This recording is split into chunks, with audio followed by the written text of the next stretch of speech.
Magandang gabi po sa inyong lahat. Ang ibabahagi ko pong kwento ay personal ko pong karanasan. Nangyari po ito noong nag-aaral pa lamang ako sa elementarya. Nasa ikalimang baitang po ako noong mga panahong ito. Malayo po ang paaralan mula sa bahay namin, kaya mahabang lakaran sa araw-araw ang kailangan kong gawin para lamang makapasok. Nang nangangalahati na ang taon, parang may napapansin na akong kakaiba sa aming guro. Tawagin na lang po natin siya sa pangalang Ginang Perez. Lagi na kasing mainitin ang ulo nito at parang lagi ring nangangalumata. Dati-rati naman ay hindi siya ganon. Para siyang laging puyat at wala na itong ganang magturo sa amin. At may isang pagkakataon pa nga na may napansin ako na nasa kanyang bibig. Katatapos lang namin pong kumain noon ng mga baon namin. At kapapasok lang din niya sa aming kwarto. Sinabi ko kay Ginang Perez na mayroong nasa bibig niya. At alam ko sa aking sarili na yun ay dugo.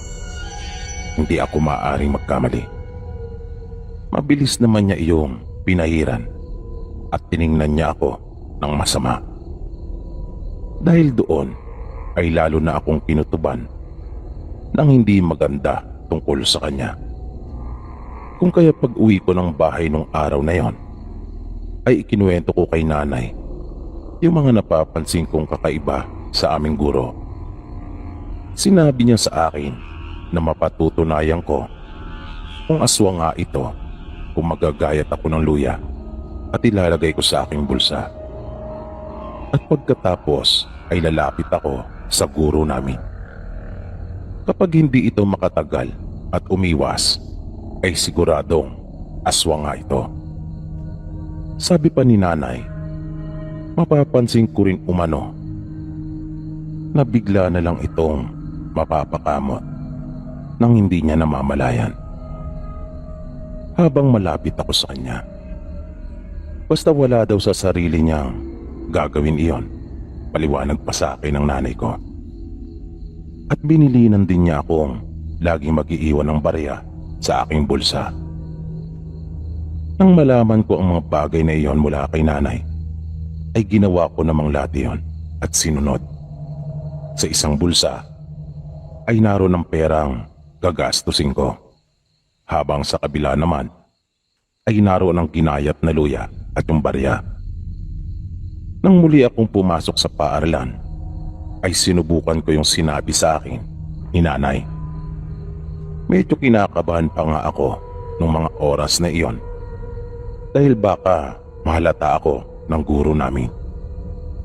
Pero pinaglabanan ko yung takot at sinubukan ko. Sumabay ako sa iba kong kamag-aral na lumapit din sa kanya. At kunwari ay mayroon din akong kailangan at itatanong. At nagulat ako sa kanyang naging reaksyon. Na hindi pa man ako nagtatagal sa kanyang tabi, ay parang atubili na ito. Hindi siya mapakali na animoy init na init at sinisilihan ang kanyang pangupo. Hindi ko makakalimutan yung reaksyon na iyon ng guro namin. At totoo nga ang mga sinabi sa akin ni nanay na bigla na lang itong mapapakamot sa iba't ibang parte ng kanyang katawan nang hindi niya namamalayan. Na basta ginagawa niya lang iyon nang wala sa kanyang sarili. At paliwanag ni nanay, iyon umano ang epekto ng luya sa mga aswang. At yung barya ay nakapagdudulot naman ng iba yung init sa kanila. At totoo ngang hindi nito nagawang tumagal sa tabi ko. Dahil gumawa talaga ito ng paraan para makaalis. At dali-dali itong lumabas ng aming silid. At sinabing kailangan nga raw pala siya sa opisina ng aming punong guro. Tandang-tanda ko yung pagdadahilan niyang iyon, na nang akin naman siyang palihim na sundan, ay hindi naman siya nagpunta at pumasok sa silid ng punong guro namin, kundi nagtuloy-tuloy ito sa likod na bahagi ng paaralan, kung saan maraming mga puno doon at nagtataasan ang mga halaman. Masukal ang bahaging iyon ng paaralan namin, kung kaya hindi na ako sumunod at mas lumapit pa. Bumalik na ako sa silid-aralan namin pagkat sapat na sa akin yung mga naobserbahan kong ikinilos niya. Pag-uwi ko ng bahay ay ikinuwento ko kay nanay yung mga nangyari. Nabahala naman siya at lubang nag-alala. Kaya may ibinigay siya sa akin na pangontra mula pa raw iyon sa kanyang ina. Binilinan rin niya ako na huwag kong ipagsasabi o ipagkakalat ang ukol sa aking natuklasan. Bigla akong napaisip at sinabi ko kay nanay na paano kung may mapahamak na bata sa aming paaralan na para sa akin, dapat ay malaman iyon ng ibang mga tao nang upang sa ganon sila man ay makapag-ingat. Ngunit mariing sinabi sa akin ni nanay na manahimik lang ako, pagkat baka pagsisiyang ko raw sa huli ang aking gagawin. At hindi rin daw tama na sa akin magmula ang ukol sa bagay na iyon. Baka malagay daw kaming lahat sa alanganin. Lalo pa nga at hindi naman sapat yung mga nalaman at natuklasan ko para paniwalaan ng mga tao. Dahil doon ay hindi na ako nagpumilit pa at nangako ko kay nanay na walang ibang makakaalam ng tungkol doon. Pero tuwing nasa paaralan ako ay patuloy akong naging mapagmatsyag. At tuwing ako ay papasok, hindi ako nawawalan ng ginayat na luya at barya sa aking bulsa. Hanggang sa bigla na lang rin umalis at lumipat ang aming guro. Hindi ko rin alam kung ano ang dahilan. Pero nang tanungin ako ni nanay kung lagi ko raw bang nilalapitan si Ginang Perez, ay sinabi kong opo. Walang sandali ka ako na hindi ko ito nilalapitan. Dahil parang nakapagdudulot sa akin ng kasiyahan kapag nakikita ko siyang hindi maapakali at pinagpapawisan. Napali ang pagkakamot niya sa iba't ibang parte ng kanyang katawan. Sinabi sa akin ni nanay na iyon na raw ang dahilan kung bakit ito biglang umalis at lumipat. Kaya lumalabas na nagtagumpay ako sa aking plano. Dahil iyon lang naman talaga ang gusto ko. Ang wala itong mabiktima sa may amin. Nang hindi kasi ako payagan ni nanay na balaan ang mga tao tungkol sa aming guro, ay iyon ang naisip kong paraan. Ang lagi ko itong lapitan para lagi siyang hindi maging komportable. At ganun na nga ang nangyari. Napilitan itong umalis doon sa baryo namin.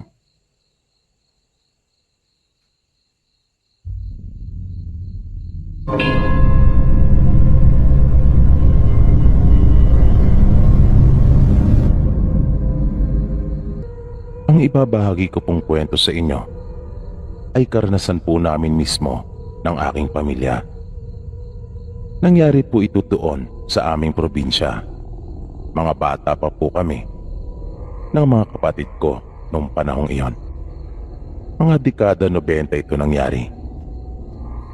Halos lahat ng tao sa probinsya ay pamilyar pagdating sa mga aswang. Dahil marami ng pangyayari doon sa amin na may kaugnayan sa mga ito. At may mga pamilya talaga doon na may lahing aswang. Minsan ay namasyal sa amin yung pinsan ko. Ito yung pinakapanganay na apo ng lolo at lola namin. Anak ito ng pinakapanganay nila tatay. At may kasama siyang isang kaibigan na kakilala din naman namin. Hapon na nang sila ay dumating at may dalang 2 galon ng tuba. Kakarating pa lang din namin noon galing sa bukid. At kahit di na magsalita ang pinsan ko, ay alam na namin kung ano ang sadya nito. Kahit nga si tatay ay natunugan na rin kung ano ang gusto nitong mangyari. Kung kaya, nanghuli na kaagad ito ng isa niyang alagang manok at kinatay. At bago pa pumatak ang alas 6 ay nagumpisa na silang tumagay. Hindi na sila naghapunan ng gabing iyon. Nagpalagay na lang sila ng isang bandihadong kanin at tinolang manok na nasa mangkok sa gitna nila. Masaya silang nagiinuman at nagkukwentuhan. Nang mga bandang mag-aalas 9 na ng gabi, ay bigla na lang humuni ang aswang. At naagaw talagang aming atensyon doon. Kahit nga sila tatay noon ay natigilan din. Biglang tumahimik sa loob ng bahay namin. Maya-maya ay sumigaw yung kaibigan ng pinsang ko at kanyang sinabihan yung aswang na kanyang kunin yung asin pagkat naiwan daw nito. Alam naman naming lahat na kontra sa mga aswang ang asin. At yung mga ganong uri ng pangungusap ay insulto talaga iyon sa kanila at lubha nilang ikinagagalit. Kung kaya nagkatinginan kami mag-anak sa inasal na iyon ng kaibigan ng pinsa namin. Nabigla kaming lahat sa kanya. Dahil kapag ganong may dumara na aswang doon sa may amin, ay tumatahimik lamang kami at hinahayaan lang namin sila na dumaan. Ang katwiran kasi lagi ng mga magulang namin, basta wag lang kaming gambalain, ay ayos lang sa amin at hindi rin namin sila pakikialaman. At hindi pa doon nakontento yung kaibigan ng pinsang ko. Tinanggal nito yung kanyang itak mula sa pagkakatali sa kanyang bewang. Pagkatapos ay hinugot niyang itak sa lalagyan nito at ikiniskis sa pinakabibig ng lalagyanan. Kung kaya lumikha iyon ng nakakangilong tunog. At matapos iyon ay napansin naming lalong lumakas ang huni ng aswang. Ramdam namin sa lakas ng paghuni noon na ito ay nagalit. Di naman namin magawang sawayin yung kaibigan ng pinsa namin dahil sa ito nga ay bisita. Kung kaya nahiya din naman sila tatay na ito ay pigilan. Medyo may tama na rin kasi ito dahil sa nainom. At nang nagpatuloy pa yung paghuni ng aswang, ay sumigaw muli yung kaibigan ng pinsang ko at kanyang hinamon yung aswang na magpakita. Maglaban daw sila ng harapan. At bigla itong tumayo para lumabas. Ngunit pinigilan na ito ng pinsa namin. Inawat niya ito at pinakalma. Isinubsob nito ang kanyang ulo doon sa may mesa. At maya-maya pa ay namalaya na lang namin na ito ay nakatulog na rin. Humingi naman ng pinsan ko ng paumanin sa amin. Ikinuwento niyang kamakailan lang daw kasi ay tinambangan nito ng aswang at tinabol. Kung kaya, gano'n na lamang umano ang galit nito. Ipinagpatuloy nila tatay yung pag-inom hanggang sa maubos na rin nila yung natira. Kung kaya nagpahinga na rin kaming lahat. Hindi na rin namin naririnig pa yung huni ng aswang ng mga sandaling iyon. Kinaumagahan ay nagising na lang ako dahil sa mga ingay. Pupungas-pungas pa ako nang bumangon at nakita akong nag-uusap sila. Maya-maya ay napatingin ako sa itaas dahil pinag-uusapan nila ang tungkol doon. At nanlaki talaga ang mga mata ko dahil sa pagkabigla nang makita kong wala nang isang bahagi noon. Kung kaya, tagusan na ang liwanag ng araw doon sa may aming kusina. At nang umuwi na ang pinsan namin kasama ang kaibigan niya, ay bigla itong sumigaw nung nasa may bandang itaas na sila. At sinabing nakita nila doon yung nawawalang bubong ng bahay namin. Kaya malakas yung hinala naming aswang ang may gawa noon. Pagkat wala din namang malakas na hangin nung nagdaang gabi para matuklap at liparin yung aming bubong. At kahit yari lang ito sa daon ng nyog at kugon, ay matibay naman ang pagkakagawa noon na hindi kayang liparin basta-basta ng hangin. Kaya kumbinsido ang buong mag-anak namin na yung aswang nung gabi ang siyang sumira ng aming bubong. Pero nagtaka ang mga magulang ko kung bakit wala namang napahamak sa amin. Dahil kung totoong nagalit yung aswang, sana ay ginawan kami nito ng masama.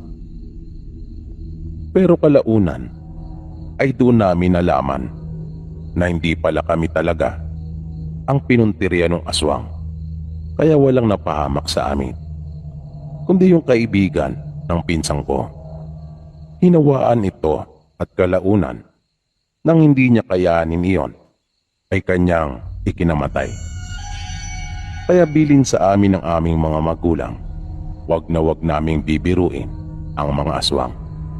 Matuto umano kaming rumispeto. Sadya ngang may mga pagkakataon sa ating buhay na hindi natin lubos na inaasahan na ating mararanasan. Nagsimula siyang makasaksi ng mga hindi karaniwang pangyayari nung siya ay tumuntong ng 9 anyos. Mayroon sila noong kapilya na nakatayo sa lupa ng kanilang tiyuhin sa bukid. Doon nila isinasagawa ang kanilang mga paglilingkod. Payak lamang ang nasabing kapilya na pinagtulong-tulungan na gawin at itayo ng mga nananambahan doon. Sa bundok talaga ang kanilang tirahan, na kilo-kilometro ang layo mula sa bayan at kahit maging sa pinaka-highway. Minsan habang nasa loob sila ng kapilya ay may napansin siya. Tila napakaraming tao na nasa loob. Noon lamang niya nakitang ganong karami ang mga tao doon. Kaya hindi niya maiwasang tumingin sa kanila. Nagmasid pa siya dahil sa sobrang pagtataka. Ang dami niyang nakita na mga hindi pamilyar na muka. Halos lahat kasi na taga roon ay nakikilala niya. Napatingin siya sa may koro. Halos nagsisiksikan din ang mga miyembro ng choir. Marami sila kaysa sa karaniwan nilang bilang. Ang pagtataka niya ay unti-unti nang napapalitan ng takot. Makinis at mapuputi ang mga ito na agad mong mahalata ang kanilang kaibahan sa kanila na mga taga-bukid at laki sa hirap ng buhay. Ang isa pang ipinagtataka niya ay tila ba parang siya lang ang nakakapuna noon. Iginala niya ang kanyang paningin at nakita niyang mga nakatungo ang karamihan sa kanila na nananalangin. Kaya ipinikit na lamang niya ang kanyang mga mata at nag-alay na rin ng sarili niyang panalangin. Nang naglalabasa na ay pumunta siya sa gawing gilid at pinagmasdan ang lahat ng mga lumalabas. Nakagawian na kasi nila na hindi muna umuuwi kaagad at nagkukwentuhan na muna. Dahil sa iyon lang ang pagkakataon na nagkakasama-sama sila. Tinitingnan ni Maricel mabuti ang bawat lumalabas. Hindi niya nakitang lumabas yung mga taong noon lamang niya nakita. Tanging yung mga datihan na at tagaroon sa kanila na mga nagsiupo at nagkwentuhan nang ilabot siya. Ngunit hindi pa iyon ang huling pagkakataon na nakaranas siya ng mga ganong uri ng pangyayari.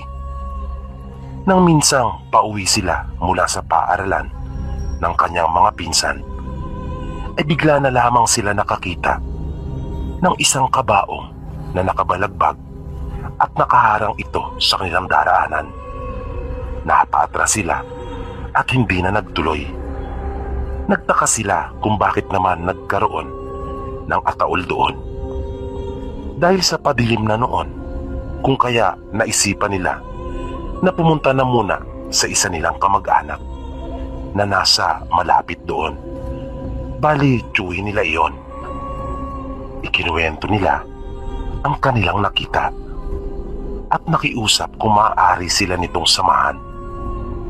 Pagdating nila sa mismong lugar kung saan nila nakita ang kabaong na nakabalagbag, ay wala na ito roon.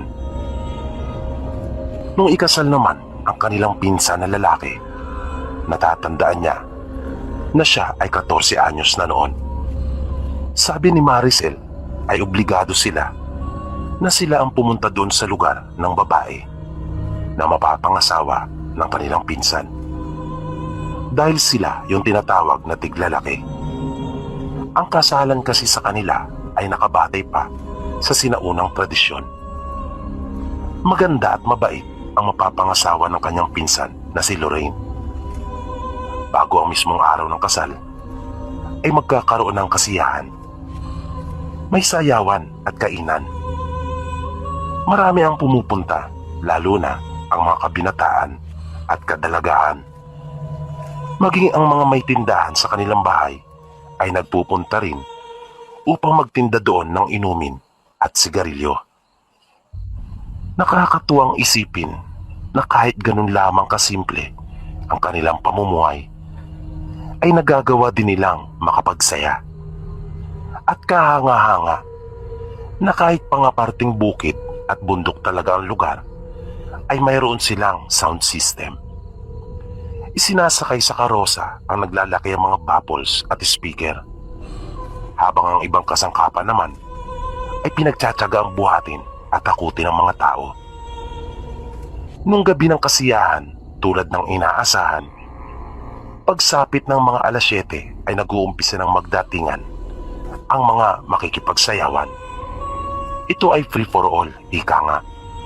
Kaya, kung saan saang lugar nagmumula ang mga tao. At dahil sa may pakpak ang balita, kung kaya madaling kumalat sa tuwing mayroong ikakasal. Sila naman ng kanyang mga pinsan, bilang bahagi ng mga tiglalaki na tinatawag, ay tumutulong din sa paghanda. Pero, mas marami silang panahon na makipagsayawan at makipagkasiyahan. Mayroon silang lugar na nakatalaga para sa kanila. Bago pinasimulan ng sayawan, ay may maikling presentasyon. At matapos iyon, ay sayawan na. Kahit saang sulok mo ibaling ang iyong paningin, ay makikita mong may mga umpukan ng mga kabataan.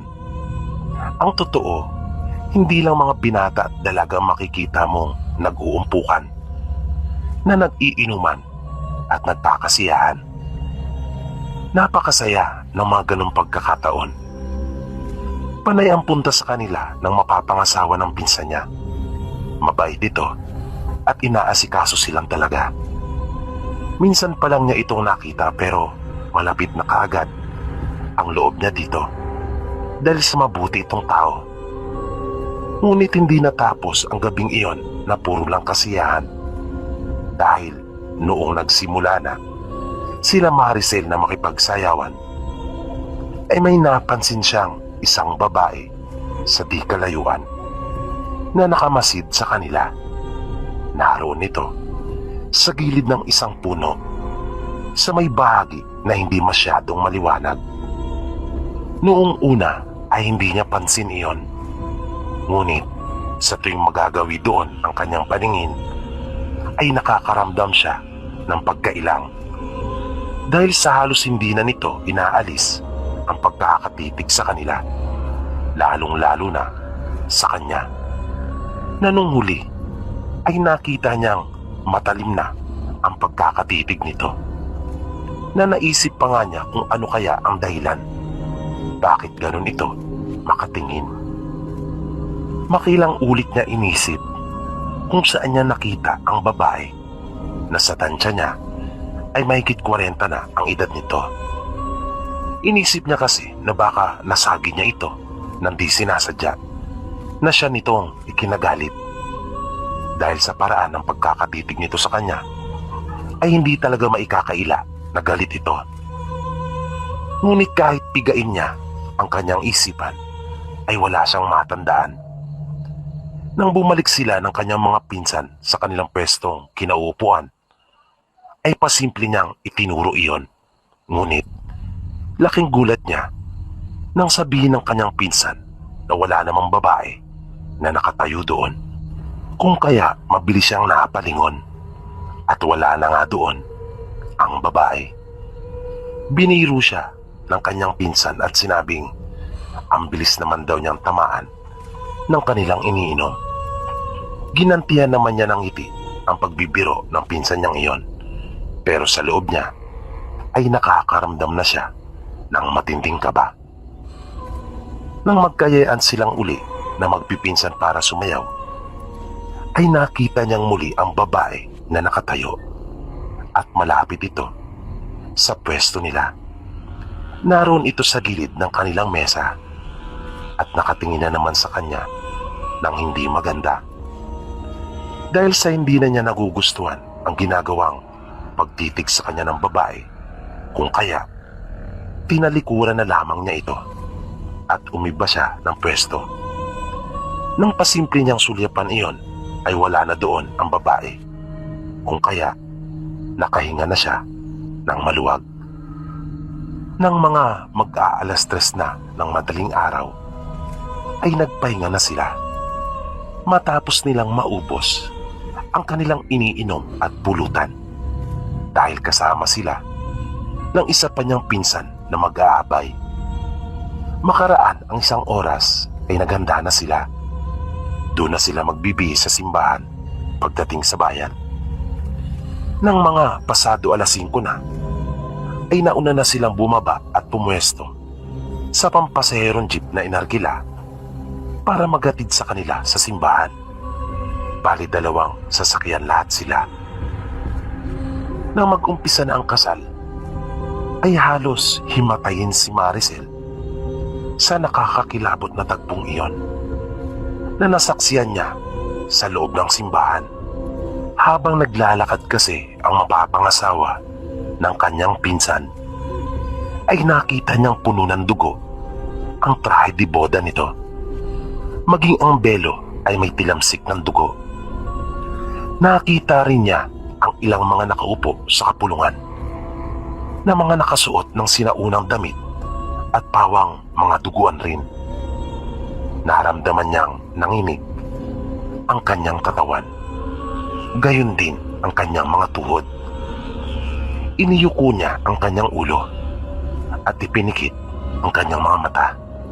Unti-unti na siyang nanghihina, pero pinaglalabanan lang niya.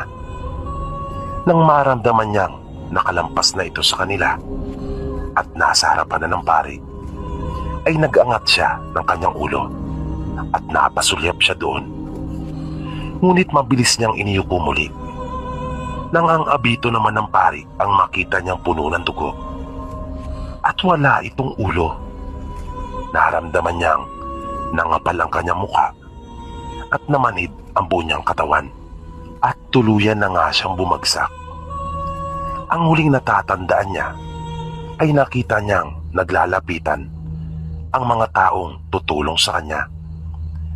Nang magkamalay siya, ay naroon na sa bahay kung saan naroon ang handaan at katabi niya ang isang pinsan na hindi kasama sa kasal. Sinabi nito sa kanya na una na siyang inihatid ng isang jeep kasama ang nanay at tiyahin niya. Ang bigat ng kanyang ulo na para itong mabibiyak sa sobrang sakit at mapakla ang kanyang panlasa. Maya-maya ay nagkaingay sa labas at nakarinig sila ng mga hiyawan na nasundan pa iyon ng malalakas na pag-iyak. Naaksidente daw ang isang jeep at nasa ospital ang mga sakay nito na nilalapatan ng lunas.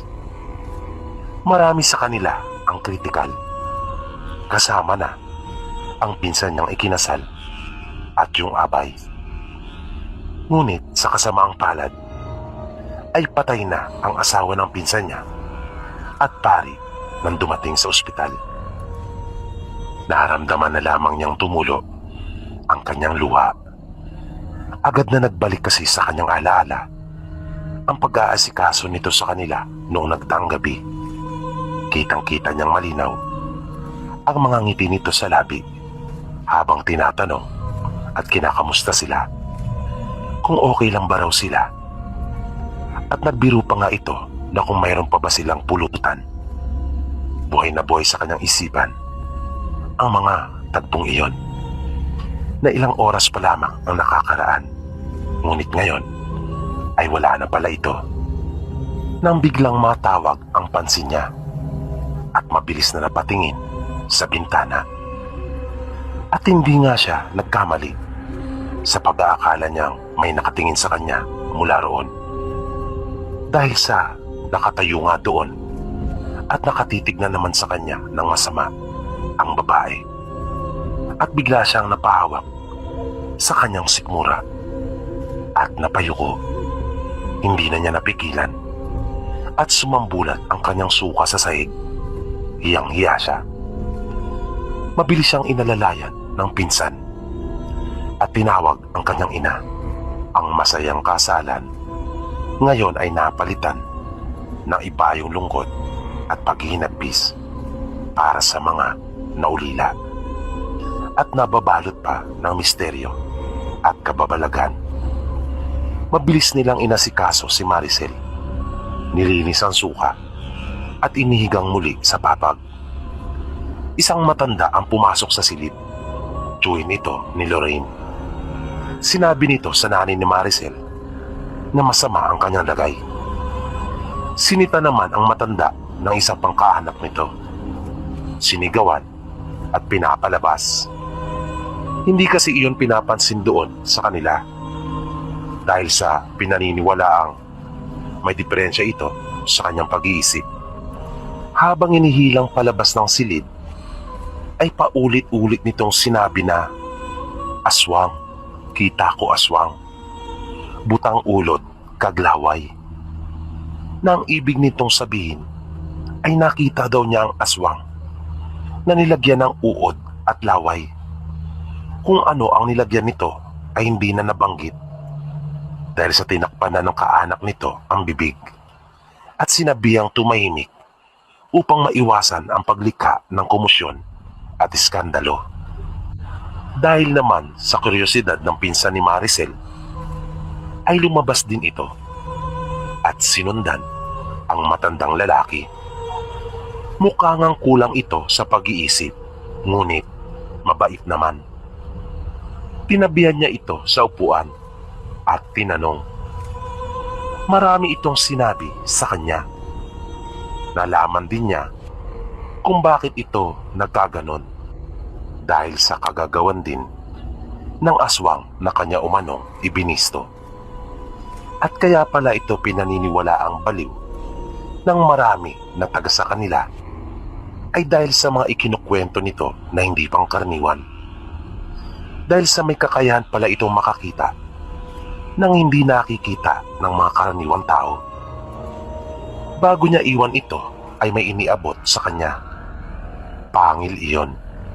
Pero di niya alam kung pangil ng ano. Sabi ng matanda ay sa buaya daw iyon galing. Na ipinagtaka naman niya dahil sa wala namang buhaya sa kanilang probinsya. Na nakuha daw iyon ng matanda sa isang batis malapit sa kanila na gumugulong sa ilalim ng tubig ng mababaw na batis. Ngunit pasalungat umano sa agos. Sinabi nito sa kanya na itapat daw niya iyon sa sikmura ni Maricel at idiin. Bumalik siya sa silid at nakita niyang hindi pa rin bumubuti ang lagay ng kanyang pinsan. Mabilis niyang inilagay ang binigay ng matanda sa sikmura ni Maricel at kanyang idiniin iyon. Nakapasigaw ng malakas si Maricel at kasunod noon ay sumuka na muli ito. Nagsuka ito ng paulit-ulit. hanggang sa mapansin nilang unti-unti na bumabalik sa dati ang aura at kulay nito. At nang huminto ay maayos na ang pakiramdam nito.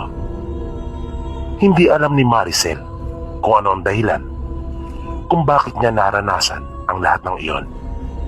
Pero isa ang kanyang natitiyak, na sa buhay natin ay may mga mararanasan talaga tayo na hindi pangkaraniwan.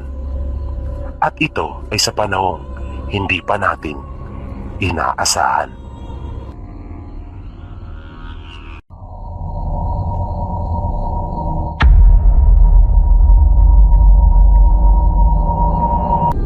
Ang ibabahagi ko po sa inyo ay personal ko po itong karanasan. Nung ako po ay 11 anyos pa lamang. Kasama ko po noon ang pamilya ko. Bali magkakasama kami noong umuwi ng papa, mama ko at bunso kong kapatid. Kasama din namin noon yung kumpare ng papa ko, pati na rin ang kanyang asawa. Bali nagkasakit po kasi si Ninong noon at halos maubos na lahat ng ipon at mga naipundar nila dahil sa mabigat niyang karamdaman. Kung saan-saan na siya ipinagamot pero wala pa rin naging magandang resulta. Nagpalipat-lipat na sila sa mga mamahaling ospital pero sa halip na bumuti ang lagay niya ay lalo pang lumupa. Hanggang sa banggitin ni Papa sa asawa ni Ninong na baka naman hindi talaga kayang lunasan ng mga talupasang doktor ang karamdaman ni Ninong Benson. Na ang ibig sabihin ni Papa ay baka may taong gumagawa noon na baka ito ay kinukulam. At sinabi rin ni Papa na may pinsan siyang mahusay na manggagamot. Yun nga lang, ay kailangan pa nila itong sadyain mismo dun sa kanilang probinsya. Kaya binanggit ni Papa kay Ninang Ivy na baka gusto nilang sumama dahil may plano kami noong umuwi pagkat piyesta kanila Papa at nais niyang magbakasyon at daling kami. Matagal na rin kasi siyang hindi nakauwi sa kanila at hindi pa namin nakikilala ang mga kamag-anak namin sa site ni Papa. Madalas kasi ay doon lang kami kanila mama nagpupunta pagkat di hamak na mas malapit ang sa kanila at anggas lang. Kanila Papa kasi ay tawid dagat. Nang banggitin nga ni Papa kay Ninang Ivy kung ano ang kanyang kutob at yung tungkol sa plano namin magbabakasyon ay hindi na ito nagdalawang isip pa at agad na kinausap ang kanyang asawa tungkol doon. At dahil sa nauubusan na rin sila ng mga paraan kung kaya wala na rin silang magagawa pa kundi ang sumama sa amin at subukan. Kaya bali dalawa talaga ang pinakadahilan ng aming pag-uwi kanila Papa. At dahil sa iyon, yung unang pagkakataon na makakapunta kami kanila Papa, kung kaya naman, excited talaga kami ng kapatid ko, maging si Mama. At yun din ang unang pagkakataon na makakasakay ako ng barko. Pero sa totoo lang, nung nasa barko na kami, ay nahilo ako at nagsuka pa. Kaya hindi ko na-enjoy yung tagpong iyon. Di tulad ng nakababata kong kapatid. Lagi siyang kasama nila Papa na nag-aakyat panahog sa barko. At iyon din ang unang beses na nakaranas ako ng mahabang biyahe. Ngunit nasiya naman ako sa mga tanawing aking nakita. Para nga akong ignorante. Dahil sa noon pa nga lang ako nakakita ng ganong kagagandang tanawin at napakarami ding mga hayop. Nang dumating kami sa bahay nila Lola, ay naroon na ang halos lahat ng mga kamag-anak nila at masaya kaming sinalubong. Tuwang-tuwa silang lahat na makita kami. Pinaghandaan talaga nila yung aming pagdating. Nagkatay pa nga sila noon ng baboy at kambing. Ang daming kakanin at iba't ibang mga putahe. Kaya ang saya talaga sa pakiramdam. Ang iba nga sa mga kamag-anak nila papa ay doon pa natulog. Pagkat parang ayaw nilang maghiwa-hiwalay kami. At parang hindi rin matapos-tapos yung kanilang mga pagkukwentuhan. Habang paminsan-minsan naman ay napapasulyap ako kay Ninong Benson at Ninang Ivy. Pagkat naaawa talaga ako sa kanila. Pero hindi naman sila pinabayaan nila papa, maging ng mga kamag-anak niya. Asikasong-asikaso talaga silang mabuti. Pero aaminin kong iba sa aking inaasahan yung bahay nila lola. Dahil walang sinabi si papa na napakapayak lang pala talaga ng pamumuhay nila doon. Ang nasa isip ko kasi ay tulad sa mga pelikula na bahay bakasyunan na talaga namang naglalakihan. Kasi masasabi kong okay naman ang pamumuhay namin sa Maynila dahil na rin sa magandang trabaho ni Papa at mataas na posisyon. Kaya akala ko ay ganun din sa kanila. Ang buong akala ko ay mayaman ang kanila. Naroon din nga pala ang pinsan ni Papa na isa palang bantog na manggagamot sa kanilang lugar. Kwento ni Papa, kapabata niya ang pinsan at sila ang lagi noong magkasapang naglalaro. Sabi pa ni Papa, marami na umanong karanasan ang pinsan niya at marami na rin itong natulungan at mga napagaling. Sa isang pagkakataon ay nakita ko nagawa ni Papa na makausap ito ng sarilinan at sinabi na kagad sa kanya ang isang pakay namin kung bakit kami nagpakasyon. Maikli lang ang kanilang naging pag-uusap dahil sinabihan siya nito na pumunta na lang sa kanyang bahay kinabukasan at doon na lang nila pag-usapan ang lahat. Na naisip naman ni Papa na tama ang pinsan niya dahil hindi iyon ang angkop na pagkakataon. Dahil na rin nga sa nagkakasiyahan kami at biyadong mag-iibang bigla ang aming mga pakiramdam na siguradong maapektuhan yung aming kasiyahan. Kaya nang sumunod na araw ay maagang naganda sila Papa at Mama. Ganon din sila Ninong at Ninang. At matapos makapag-agahan, nagpahinga lang silang sandali at umalis na. Hindi na nila kami isinama pa ng kapatid ko na iniwan kami doon kasama ng aming mga pinsan na doon natulog. Tanghali na ay wala pa rin sila. Kahit yung bunso kong kapatid ay panay ang tanong ng oras at tila ba inip na inip ito. Hindi pa nga ito sumali sa aming mga laro pagkat hinihintay niya talagang dumating ang mga magulang namin. Makamama kasi ito. Halos ayaw nitong mawalay sa tabi ng nanay ko. Nung araw nga na yon ay gusto talaga nitong sumama at nagpipilit. Pero pinangakuan na lang siya na dadala ng pasalubong pag-uwi ng mga magulang namin. Kung kaya, pumayag na rin siyang maiwan ng uli.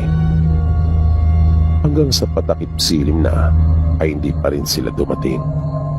Kaya kahit ako ay nag-alala na rin.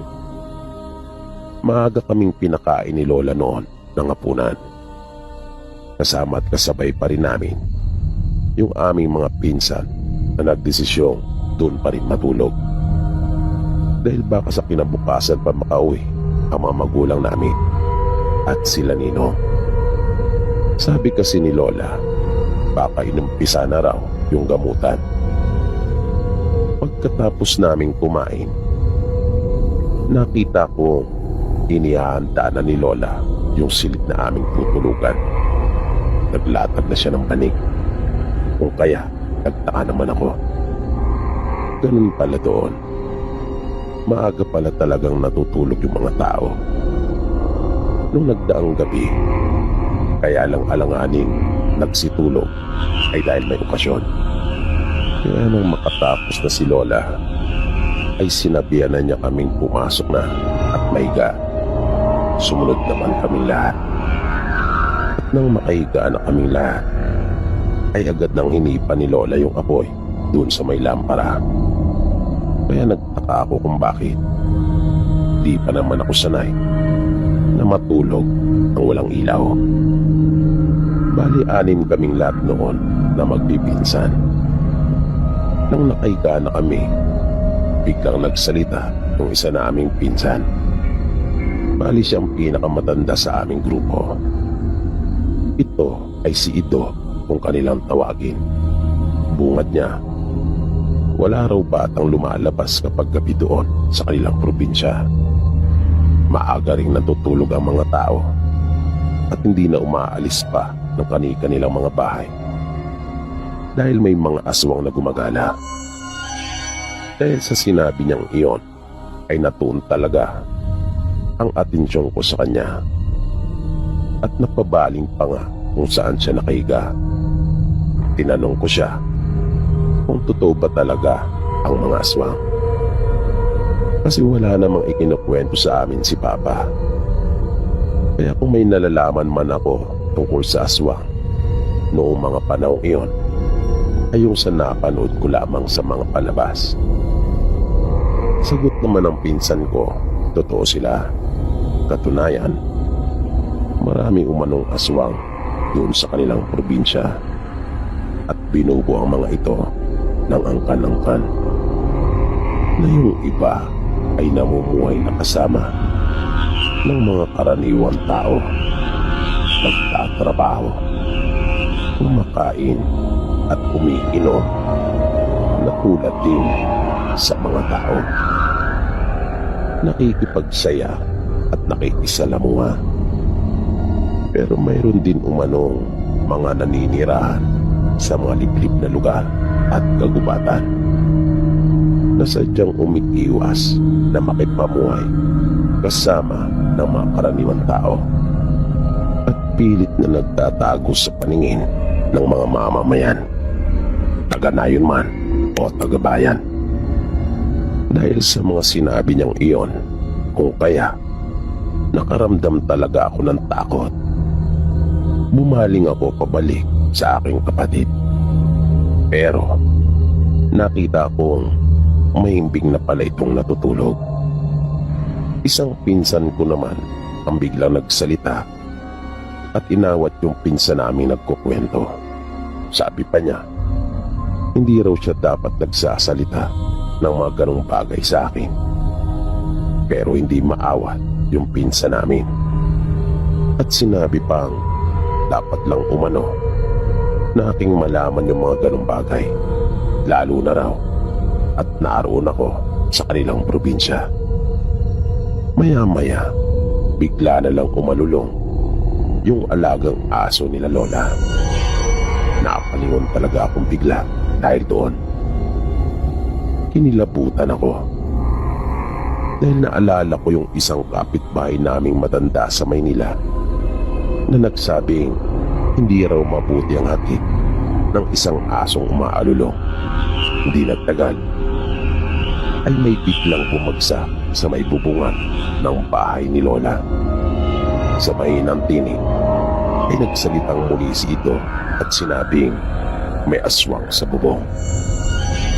Natakot akong bigla dahil sa kanyang sinabi na kahit hindi ko pa man nakikita yung sinasabi niyang aswang, ay talaga namang abot-abot na ang aking kaba.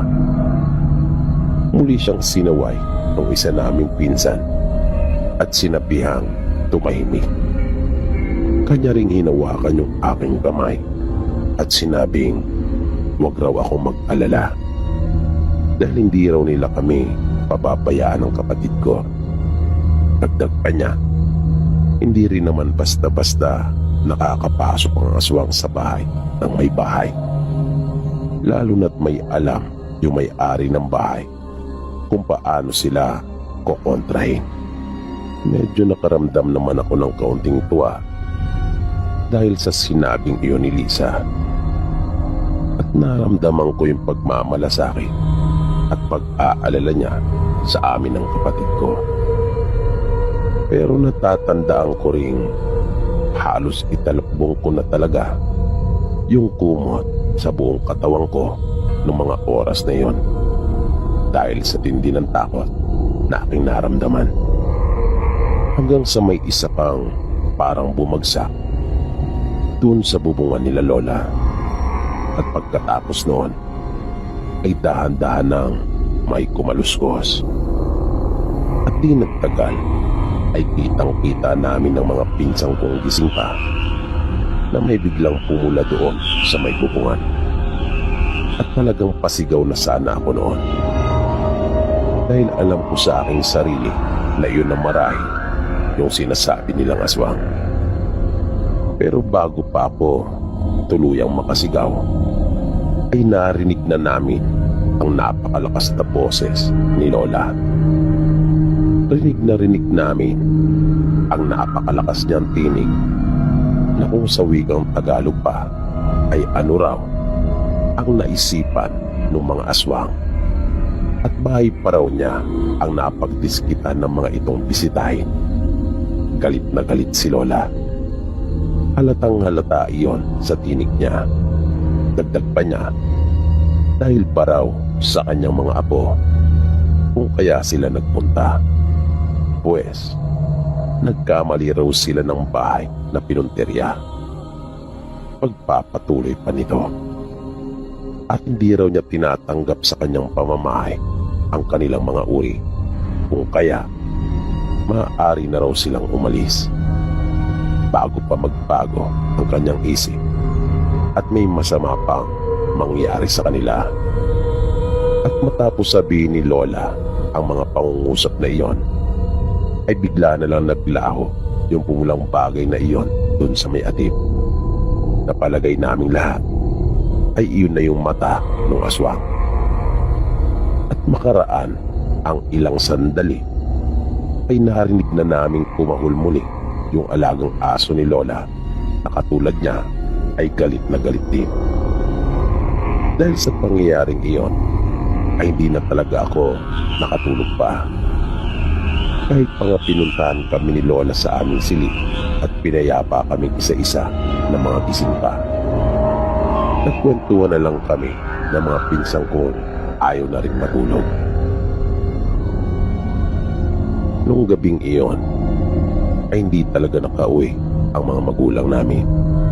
Wala kaming alam kung ano ang nangyari at kung bakit sila hindi nakauwi.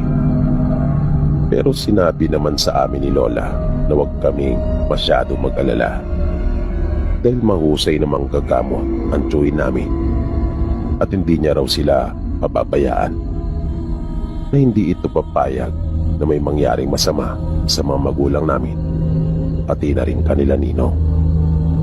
Habang nagkukwentuhan kami, ay mahina akong napapabuntong hininga.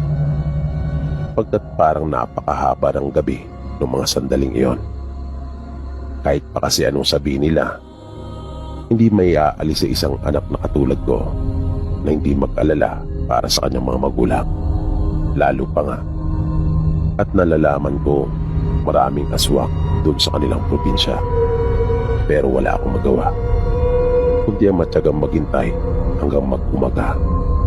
Pero alas 8 na ay wala pa rin ang mga magulang namin at sila Ninong Benson. Kaya nagdesisyon na noon ang lola namin na kanyang pupuntahan ang isang anak upang pasunurin dun sa bahay ng pinsan ni Papa na manggagamot. Pero nang naghahanda na siya para umalis, ay siya namang dating nila.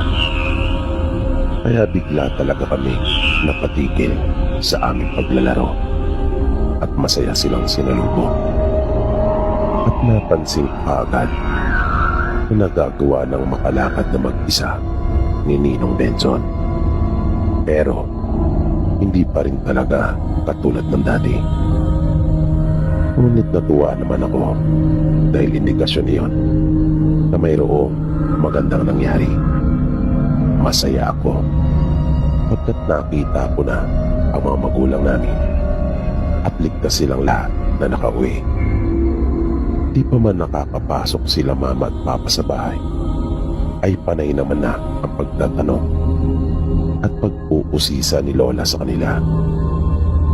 Sunod-sunod ang kanyang tanong na hindi pa nga nasasagot ang una ay may kasunod na kagad.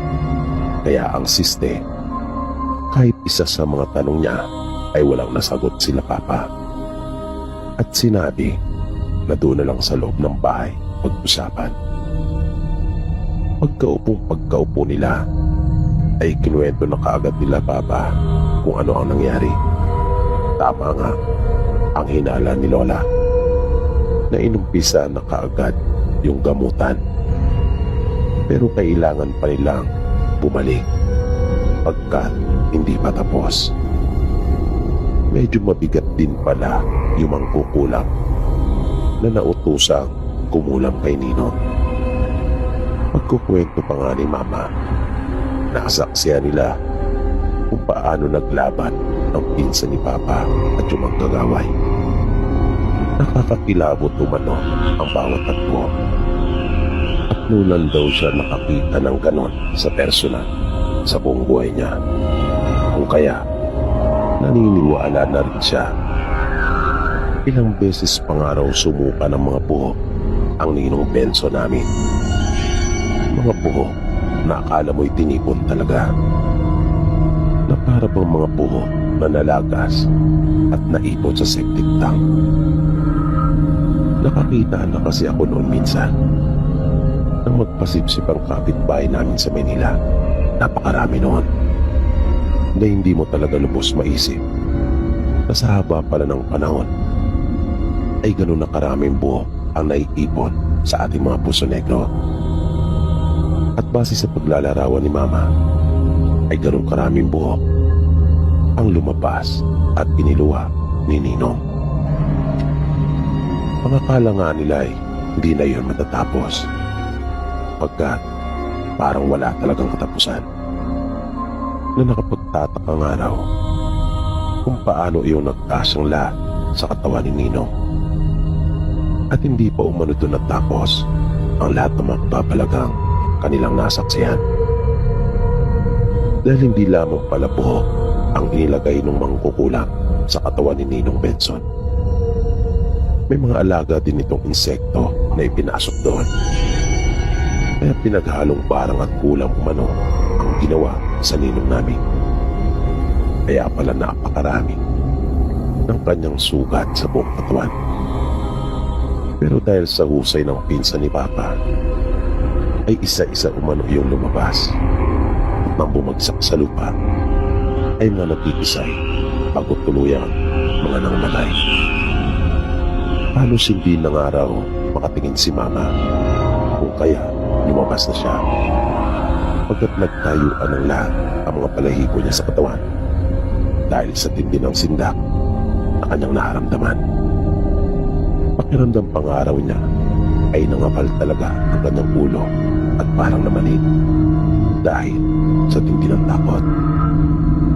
Na kaya lang naman daw siya naglakas loob talagang sumama ay para makita niya mismo at mapatunayan kung totoo nga ba ang mga tinatawag na kulam at barak. Na nung huli ay hindi rin talaga niya kinaya. Sabi ni Papa, sa kinabukasan ay babalik din sila doon sa bahay ng kanyang pinsan. Kaya bigla akong nagsalita at sinabi kong gusto kong sumama. Dahil tila nainganyo talaga ako sa aking mga narinig. At nais ko ring makakita ng ganon. para may maikwento ako sa aking mga kaibigan pagbalik ko sa Maynila. Pero mariin ang pagkakasabi ni Mama at Papa na hindi. Kaya sa pagpupumilit ko ay ginawa kong dahilan yung aswang na bumisita sa amin noong nagdaang gabi. Nagulat ang mga magulang ko, pati na rin sila Ninang Ivy. Pero gulat na hindi nag-aalinlangan. Pagkat ano pa ba ang hindi nila dapat paniwalaan? Kayong sila mismo ang saksi sa kababalagang dinaranas ni Ninong Benson noong mga panahong iyon. Nagulat sila pagkat hindi nila lubos maisip na may aswang nasusugod sa bahay ni Lola at magtatangka sa amin. Kaya nakita ko yung matinding pag-aalala sa mukha ng mga magulang ko. At iyon ang nakapagpabago sa isip nila para isama kami ng aking kapatid sa pagbalik nila sa bahay ng pinsan niya.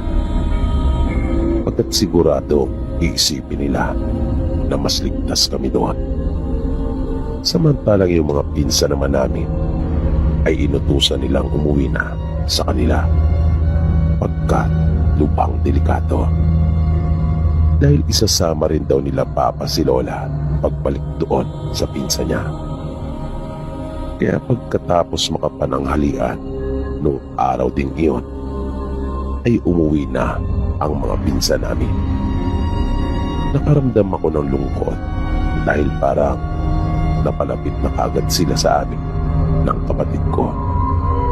Lalong-lalo na yung pinsan kong si Lisa na talaga namang nagmamalasakit sa aming magkapatid, na nasabi kong maganda na ay mabait pa. Kaya nga parang nanghinayang ako noon at napatanong pa ako nung bakit nga ba naging pinsan ko pa siya. Kinagabihan noon, napansin kong hindi mapakali si Papa at Lola. Napakaraming bagay ang inalis nila sa mga dati nitong pinaglalagyan at inilipat ng pwesto. Naglagay din sila ng mga walis na nakabaliktad sa may tarangkahan. Nagsabit din sila ng mga bawang sa mga bintana at nilagyan pa ng kinayat na luya yung mga pasamano ng dingding at nagsaboy din ng asin sa palibot ng bahay. At may parang karit na uri ng kutsilyo pa akong nakita na isinabit ni Papa doon sa may pinto. At nakita ko may hawak siya na parang latigo, na nung huli ay nalaman kong iyon pala yung tinatawag na buntot pagi. At nagtabi din siya sa higaan ng isang mahabang itak. Pero sabi sa akin ni Lola, hindi lahat ay maaaring gawin iyon. Tanging ang mga tao lamang na malalakas ang loob ang maaaring magtabi ng anumang uri ng patalim sa kanyang tulugan, pagkat maaari pa iyong gamitin ng masamang elemento para paslangin ang sariling kaanak. Kaya lumapit ako noon kay Mama at nagtanong. Sabi sa akin ni Mama, naghahanda lang raw sila Papa sakaling bumalik at bumisitang muli ang mga aswang. Ewan ko, pero biglang kumabog ng malakas yung dibdib ko. Maaga kami noong naghapunan, kaya siguro 7:00 pasado pa lang ay mga nasaigaan na kami. Tinabihan kami nila Mama at Papa habang sila Ninong naman ay nasa kabilang kwarto lang. Si Lola ay natulog sa mahabang upuan doon sa may sala. At napansin kong may bote ito ng langis na nakapatong sa maliit na mesa sa tabi niya. Nang mga bandang madaling araw ay nakaramdam ako ng ginaw. Kaya nang makapapo yung pumo, ay agad ko yung hinila at kinumutan ko ang aking sarili.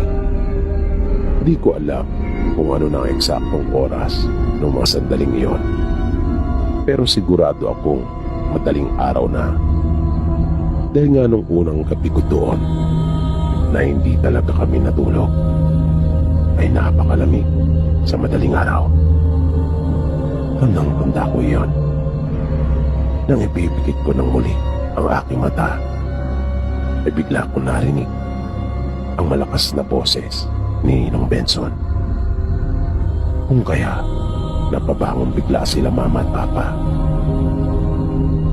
Pagtayo nila, ay dumiretso agad sila sa kabilang kwarto kung saan naman naroon sila Ninang Ivy. Tumayo din ako at sumunod sa mga magulang ko. Pagsilip ko sa may pinto, ay nakita kong naroon na rin si Lola. At nakita ko yung mukha ni Ninong na talagang takot na takot. At paulit-ulit na sinasabi, may aswang. Yun pala ay inorasyonan nito ng pinsan ni Papa. At panandali ang binigyan ang kakayang makakita ng mga bagay na hindi kayang makita ng isang karaniwang tao. Na kahit natutulog pa siya, ay makikita niyang malinaw sa kanyang isipan kung may mga kampo ng demonyo na nasa paligid o malapit sa kanya. At totoo nga, dahil habang nagsasalita si Ninong Benson, ay kanya pang itinuturo kung saan naroon yung sinasabi niyang aswang. At ang nakakatakot pa ay hindi lamang ito nag-iisa, hindi rin dalawa, kundi tatlo. Tatlong aswang ang sumugod sa bahay ni Lola noong mga oras na iyon. Magkakasama silang lumabas ng silid nila Ninong at nagpunta sa may sala. Dinampot ni Lola yung bote niya na may langis at nakita naming kumukulo iyon. Indikasyon na mayroon nga talagang aswang. At kinumpirma mismo iyon ni Lola. Halos umawas pa nga yung langis doon sa bote na lalagyan nito. Biglang nagsalita si Papa na kanyang lalapasin ang mga aswang. Kaya bigla akong napatingin sa kanya. Nag-alala ako, habang si Mama naman ay agad din ito pinigilan. Pero sinabihan siya ni Lola na hayaan si Papa, pagkat alam naman nito yung kanyang ginagawa.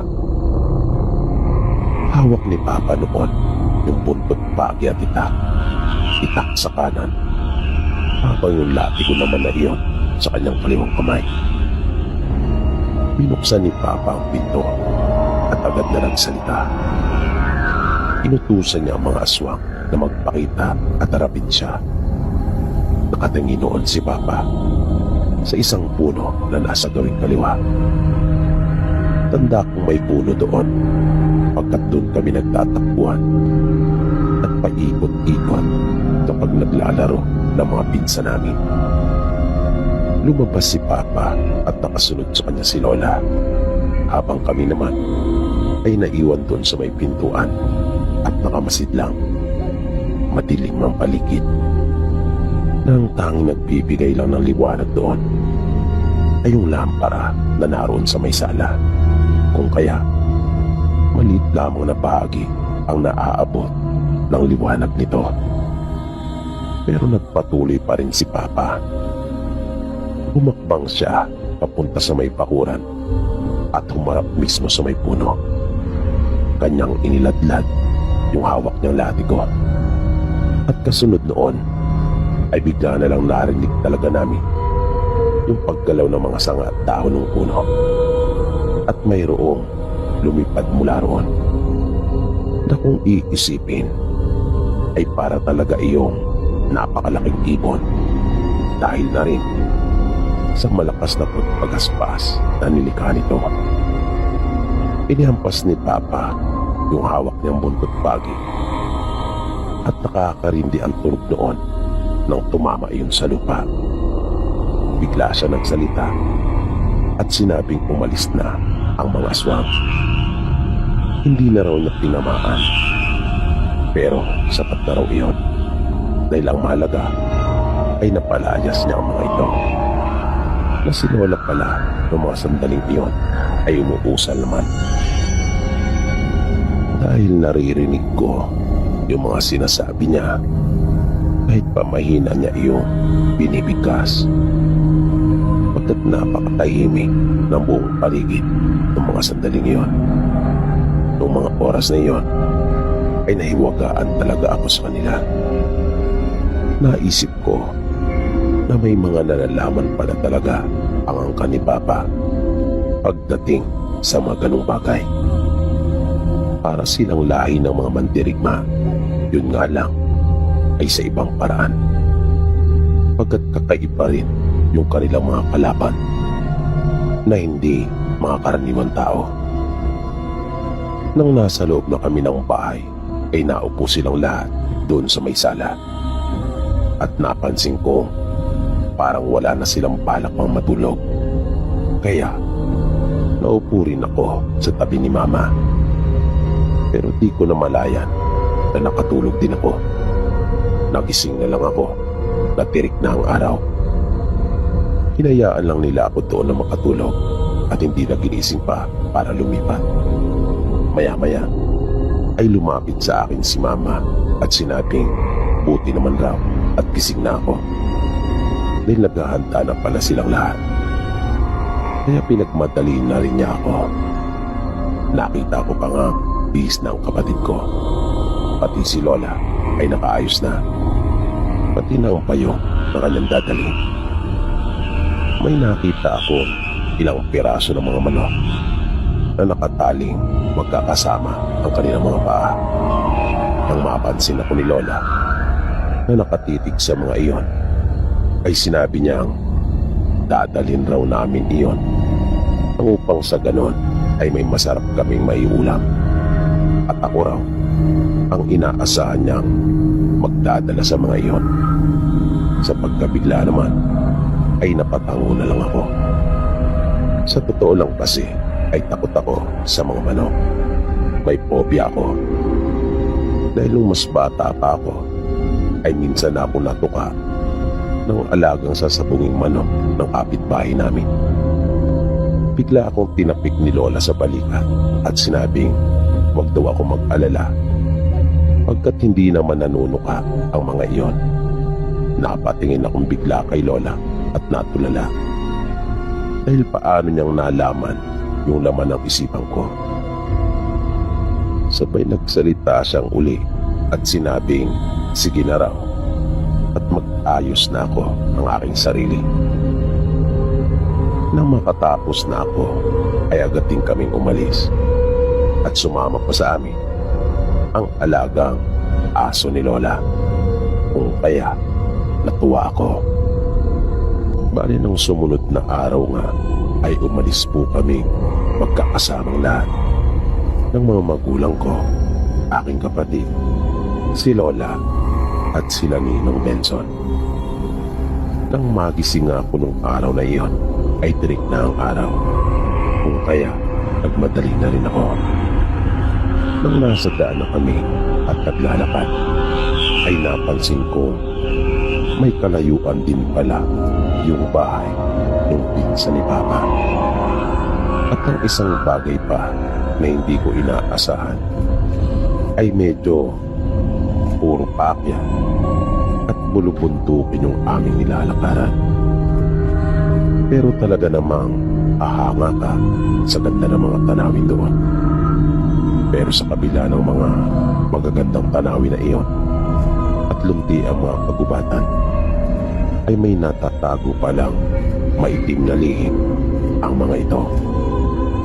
Para sa aming mga hindi taga roon, pagkat hindi naman iyon lihim sa mga taong doon ay pinanganak at nanirahan.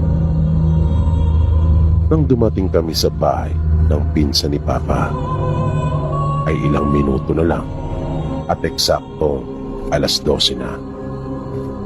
Ganong kalayo yung aming nilakad. Kung kaya, gutom na kaming lahat.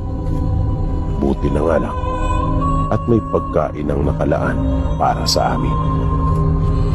Kung kaya nakakain din naman kami agad. Pinagandaan pala ng pinsan ni Papa ang aming pagdating.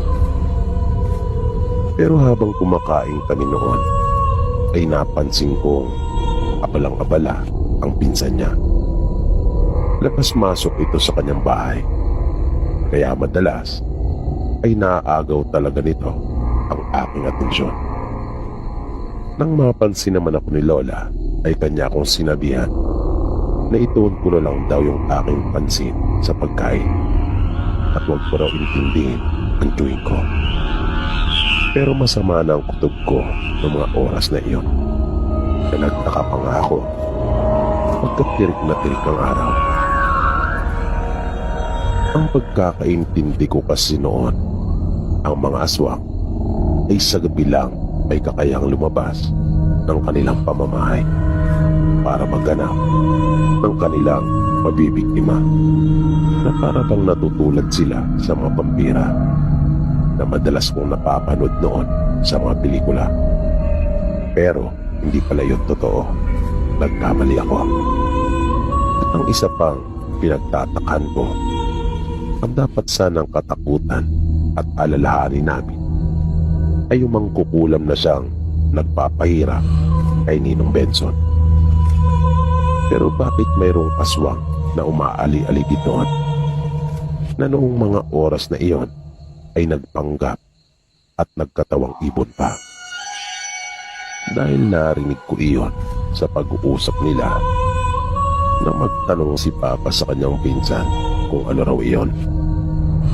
Pagkat tila aligaga nga ito, na wala pala kaming kamalay-malay na iyon na palang hudyat na may magaganap na isang malagim na pangyayari na kahit isa man sa amin ay walang kaalam-alam na may nagbabadya ng palampangani sa aming mga buhay.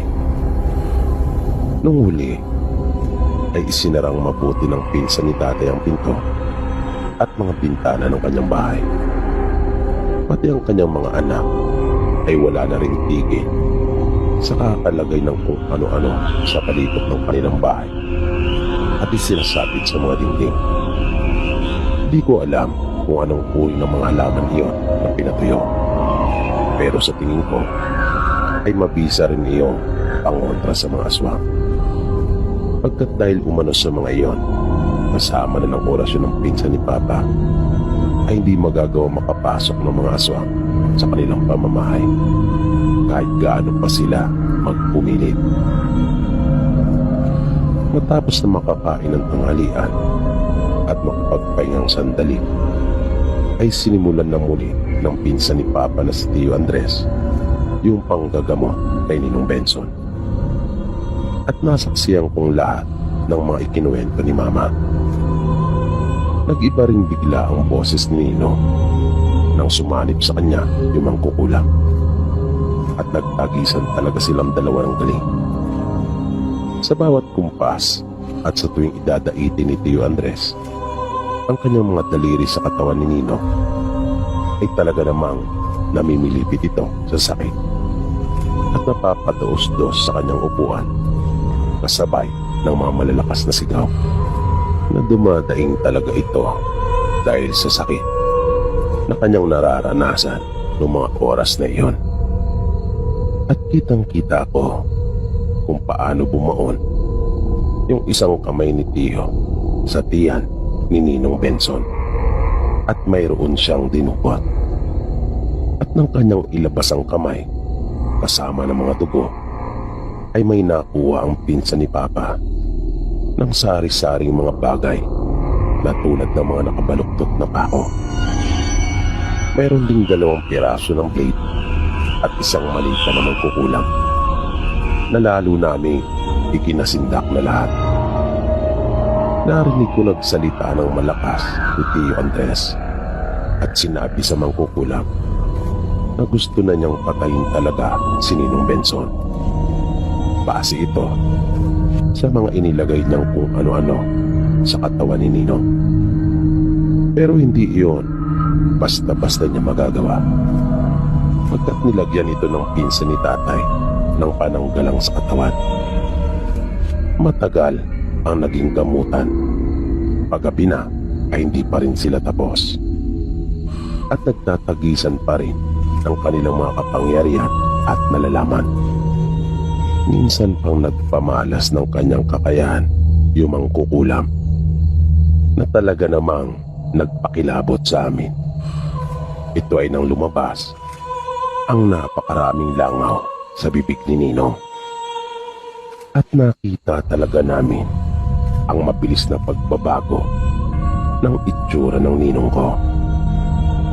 Para bang saglit na panahon na lang ay maaagnas na ito. Ganon ang nangyari sa kanya. Kaya nagdesisyon na ang pinsan ni Papa na kanya nang tatapusin yung mangkukulam. Pagkat wala na raw talagang pag-asa pa ito na magbagong buhay.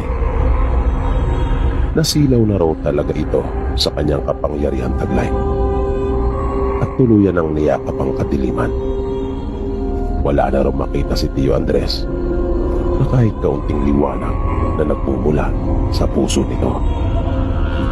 Na pati ang kaloob-looban ng mangkukulam ay pawang mga nangabubulok na umano. Kaya bago pa raw umalingasaw at pamarisan pa, o di kaya naman ay makapaminsala pa, ay kanya na umano itong tatapusin. At tila wala namang pagsisisi o pagmamakaawa na narinig mula sa mangkukulam. Hanggang sa huli ay nakipaglaban ito. Kaya ginawa na ng pinsan ni Papa kung ano ang marapat. At pumailan lang ang nakakakilapot at malakas na tinig ng manggagaway. Nang ipako ito at tuluyan ng gilitan ng leeg ni Tio Andres sa katauhan ni Ninong Benson. Pero may nangyari na mas nakakakilapot at hindi talaga namin iyon lupang inaasahan. Nakabukas na kasi noon ang isang bintana dahil binugaw doon palabas yung napakaraming langaw na nagmula sa bibig ni Ninong Benson. At may bigla na lang sumulpot na isang lalaki sa tapat noon. At ang ipinagtaka ko ay parang nasa tapat siya mismo noon. Gayong may silong ang bahay ng pinsan ni Papa. Ibig sabihin ay nakalutang siya. Nanlilisik ang kanyang mga mata at bakas sa kanyang mukha ang matinding galit. Nangingitim ang palibot ng kanyang mga mata at kung tumingin ay pailalim. Bigla itong sumulpot doon sa may tapat ng bintana matapos na sabihin ng pinsan ni Papa na kanya ng matagumpay na napaslang yung mangkukulam. At sa biglaan niyang pagsulpot nito ay sinabi niya, diyan naman daw magaling si Tio Andres, ang kumitil ng walang pakundangan. At hindi pa ito nasiyan sa kanyang mga sinabi. Humihingal pa ito sa tindi ng kanyang galing at kasabay noon ay nagbanta. Pagbabayaran umano ni Tio Andres ang ginawa nito sa kanyang ina. Buhay ang inutang, kaya buhay rin umano ang kabayaran. Nang magsasalita na ang pinsan ni Papa ay bigla nang umalis yung lalaki. At narinig namin yung malakas niyang sigaw na sinabing wala siyang panahon para pakinggan ang mga paliwanag ni Tio. Napabuntong hininga na lamang ito matapos siyang marinig yon. Pagkaupo ni Tio Andres ay sinabi nitong yun umano marahil ang palad niya. Dagdag pa niya, ang mga katulad nilang nabubuhay sa kadiliman ay mga nakakaawang patayin pero nakakainis na buhay. Magpapaliwanag ni Tio Andres. Hindi niya ginusto kailanman ang pumaslang. Pero minsan, kailangan niyang gawin iyon para mailigtas ang buhay ng iba.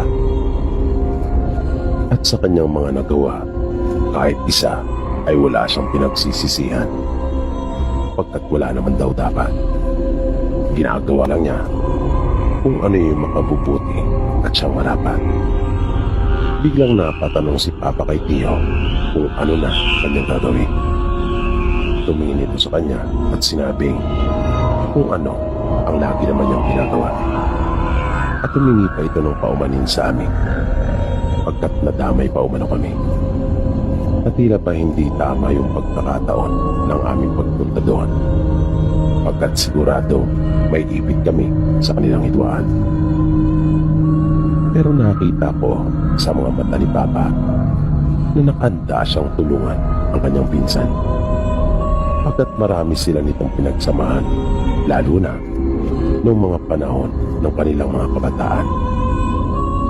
Lumapit sa kanya ang pinsan at tinapik siya sa balikat at nangiti ito.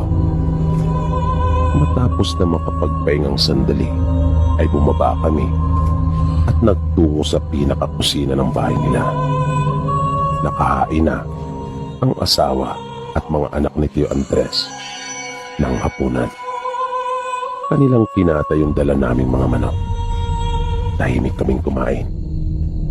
Ni isa sa aming lahat ay walang nagsalita pagkat hindi maganda yung binitawang pananalita ng lalaking aswang. Kahit sino ang makarinig noon ay siguradong hindi yun babaliwalay at siseryosohin talaga.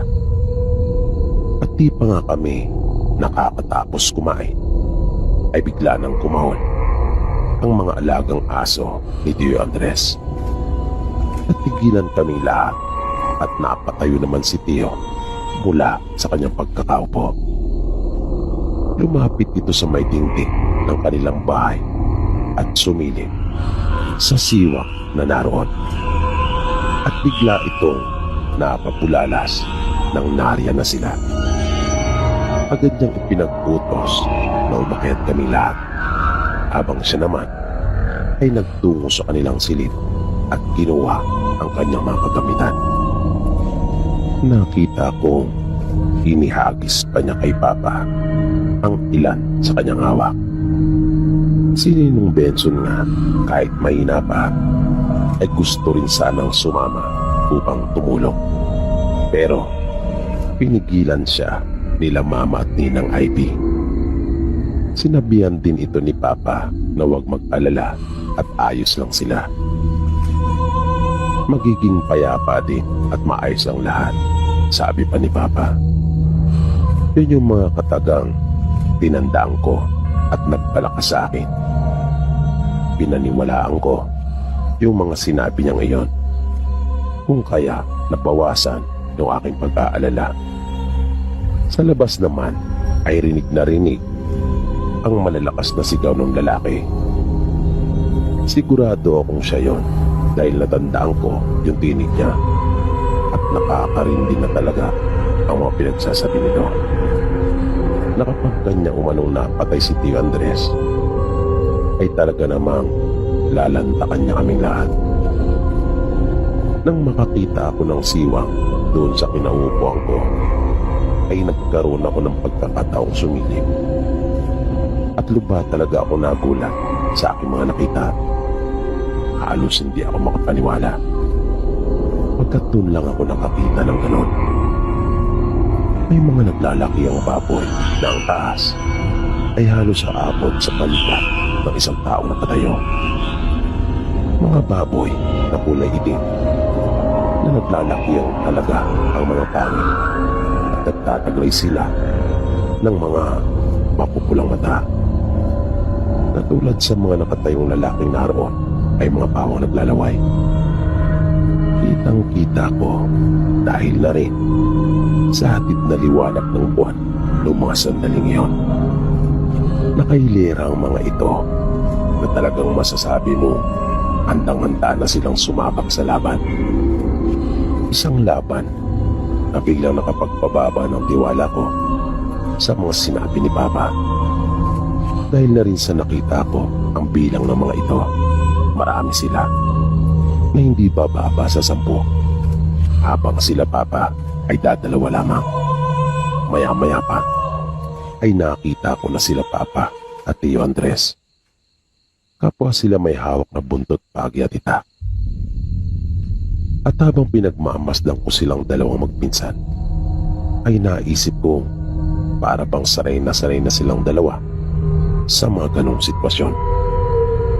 Kalmado lamang sila at makikita mo sa forma pa lamang nila na pareho talaga silang may nalalaman sa pakikipaglaban, na hindi ko talaga akalaing ganun pala si Papa. Pagkat ibang-iba talaga ito kapag nasa Maynila. Walang-wala talaga sa isip ko na may nalalaman pala siya sa mga ganung bagay at pakikipaglaban. Ni minsan kasi ay hindi ko naman nakita o nalamang nakipag-away ito, pagkat tahimik lamang ito. Nang magsisimula ng magsalita ang lalaki, ay agad na itong pinutol ni Tio at sinabing tama na ang daldal at simulan na nila ang laban. Kanila na raw tapusin iyon. At biglang nagalit ang mga ito na sumugod na sabay-sabay sa kanilang dalawa. Nakapagtatakang sa kabila ng laki, ang mga nasabing baboy ay may kakayahan pa ang mga itong lumundag. Kala mo yung mga baak na tumagundong talagang lupa dahil sa ginawa nilang pagtakbo. Pero mabilis na nakaiwas sila Tio Andres at Papa. Sa bawat aswang na naiwasan nila bago tuluyang makalampas, ay sinisigurado nilang may mga tama. At kitang-kita ko na may milipit ang mga ito kapag bumagsak at sumubsob sa lupa. Na kapag tinatamaan naman ang hawak nilang mga latigo, ay may pagkakataong umuusok pa ang kanilang mga balat at nag-iiwan talaga ng malalim na sugat at marka. Para akong nanonood ng isang pelikula, pero kasabay noon ay naroon talagang kaba. Maaaring hindi maniwala ang karamihan sa inyo, pero ito ay nasaksihan ko po mismo. Wala rin itong ipinagkaiba sa nakita kong away ng mga angkan na talaga nag-uurmentado.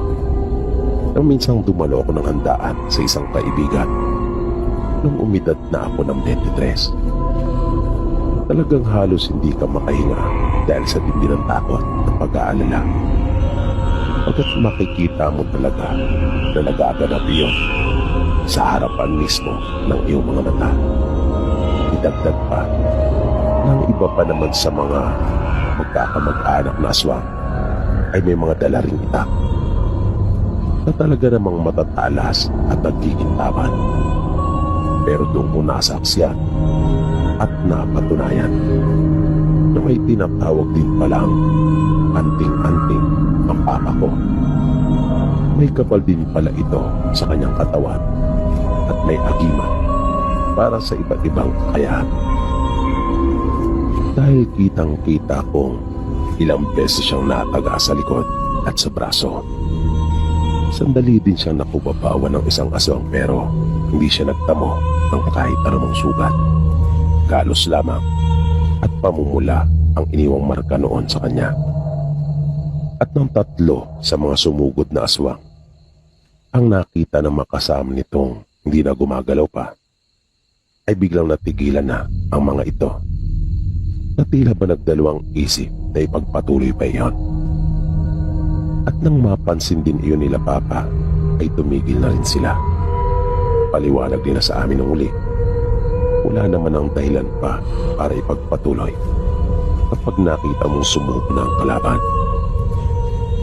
At tama nga si Tio Andres, na mabigat din sa loob niya ang kumitil ng buhay. Kahit sabihin pang ang mga ito ay kalaban ng kabutihan at nabubuhay sa kasamaan. Na nung mga sandaling pinapanood ko yung nangyayari sa siwang, ay wala akong kamalay-malay na sila mama din pala at ang iba pa ay may kanya-kanyang butas din na sinisilipan at nasaksiyan din nilang lahat ng nangyari. Hinayaan naman nila Papa at Tio Andres na kunin ng mga aswang ang kanilang mga bangkay na kaanak upang maisagawa nila yung kanilang mga ritual. Walang sinabi si Tio sa mga aswang kahit isang salita. Basta naisip na lang niya palaging maganda. Makaraan ng ilang araw matapos iyon, ay bumalik na kami sa Maynila. Hindi kami makapaniwala nila Mama na ang papa pala namin, sa kabila ng pagiging tahimik nito, ay mayroong hiwagang itinatago. Masayang-masaya naman ang ninong at ninang namin dahil tuluyan ang gumaling si Ninong Benson. Malaking pasasalamat nila kay Papa pagkat isinama daw namin sila